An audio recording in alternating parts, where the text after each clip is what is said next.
Bonjour, ici Stéphane Vaillancourt pour le blog de Best Buy. Je vous présente aujourd'hui l'ensemble de 3 routeurs Google Wi-Fi. Pourquoi 3 routeurs? Eh bien, c'est tout simplement parce qu'on les branche, on les relie en réseau maillé. Si vous voulez savoir tous les détails sur ce qu'est un réseau maillé, je vous invite à aller voir le blog de Best Buy, je l'ai déjà indiqué.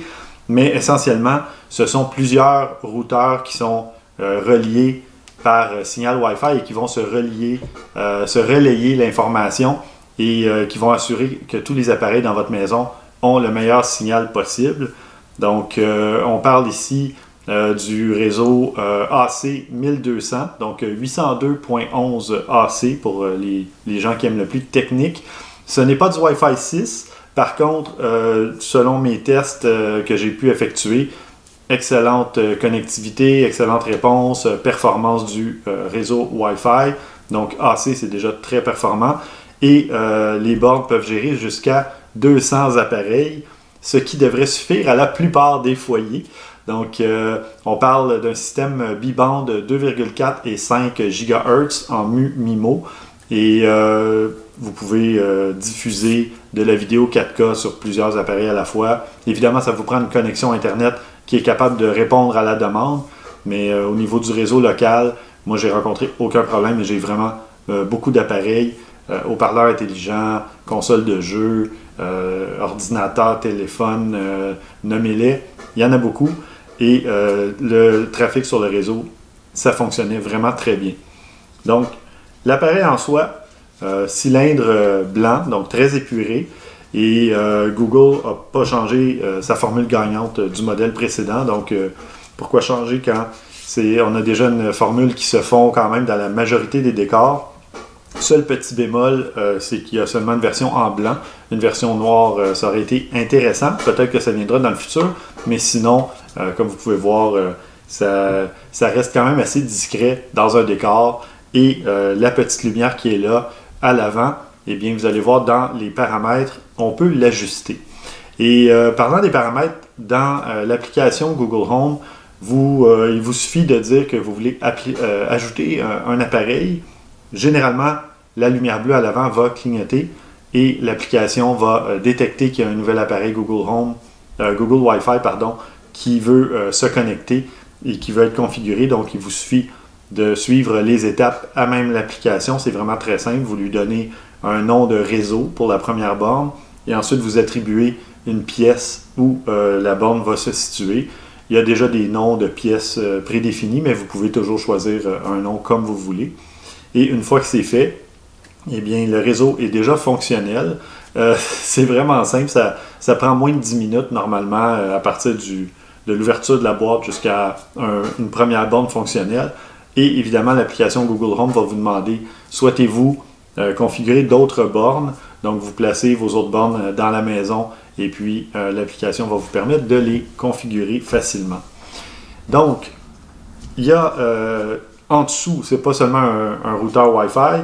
En dessous, on retrouve 2 ports Ethernet, donc un pour l'arrivée de l'Internet, du signal, donc de votre modem, le modem du fournisseur, et l'autre qui permet de brancher soit un appareil ou un concentrateur, donc peut-être une boîte avec 5 ou 8 ports ou peut-être plus, si vous préférez avoir des appareils branchés encore physiquement, parce qu'évidemment, une bonne connexion physique à 1000 mégabits va toujours aller plus vite qu'une connexion sans fil. C'est vrai, j'oubliais, il y a un code QR donc sous l'appareil et généralement, lors de la configuration, l'application Google Home va vous demander de balayer le code QR. Et c'est comme ça que l'appareil est configuré. Ça va vraiment très vite. Et puis, voilà. Donc, beaux petits appareils. En ce qui a trait aux fonctionnalités du routeur, l'application, à la base, ne nous montre que les appareils et on n'a pas accès à moins d'aller dans les paramètres. On n'a rien à toucher, sauf si on veut faire un test de vitesse ou un test du réseau maillé. Donc, si vous voulez le faire, vous appuyez sur le bouton test du réseau maillé et vous allez voir en quelques secondes, le test est effectué et ça vous dit la vitesse est optimale ou déplacez vos bornes pour les rapprocher un peu peut-être de la borne principale pour avoir un meilleur signal. Donc, généralement, chaque borne peut couvrir 1500 pieds carrés. Donc, même si vous avez une maison à plusieurs étages, vous mettez une borne par étage, et puis ça devrait couvrir amplement toute votre superficie. Et puis, une fois dans si vous voulez aller plus loin, dans les paramètres de l'application, vous allez évidemment cliquer sur le petit icône paramètres et ensuite vous avez accès à une foule de fonctionnalités. Donc, vous avez évidemment la possibilité de configurer un réseau familial. Donc, pourquoi un réseau familial? Ben, c'est que vous pouvez avoir le contrôle parental. Donc, en choisissant cette fonctionnalité-là, vous créez donc un groupe d'appareils.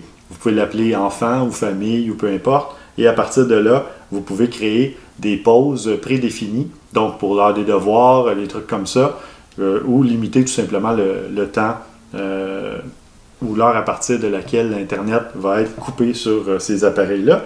Donc, il y a déjà des périodes prédéfinies, donc du lundi au vendredi, samedi, dimanche, du lundi au dimanche. Vous pouvez créer votre propre horaire, soit en heure, soit même sélectionner certaines journées de la semaine ou de la fin de semaine. Donc, il y a vraiment une bonne flexibilité. Et puis, sinon, vous pouvez configurer aussi un réseau invité.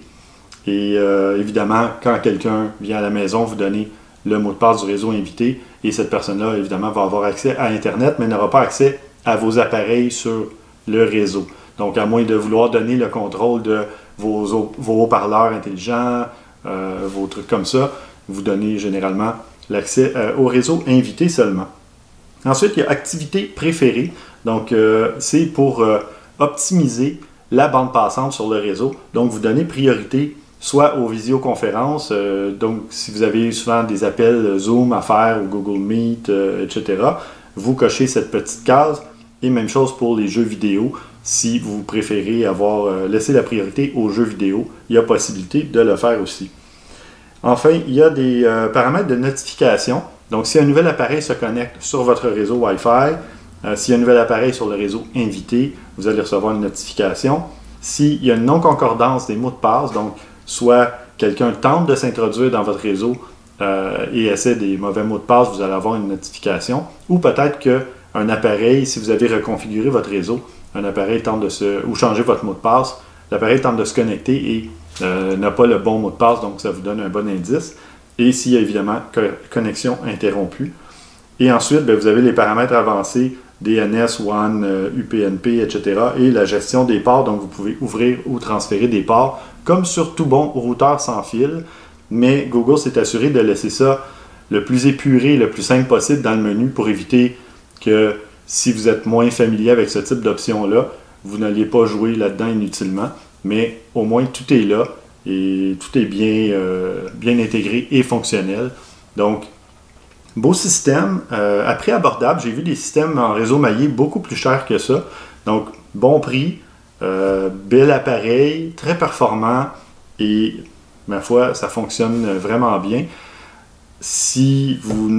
Le seul bémol, comme je dis, c'est la couleur. Si vous voulez une couleur autre que le blanc, bien malheureusement, pour le moment, il n'en existe pas, mais c'est vraiment minime. C'est un petit appareil qui peut se loger dans à peu près n'importe quel raccoin de votre décor et vous pouvez, comme je l'ai montré, réduire la luminosité du voyant, donc pour ne pas trop attirer le regard vers la borne ou les bornes.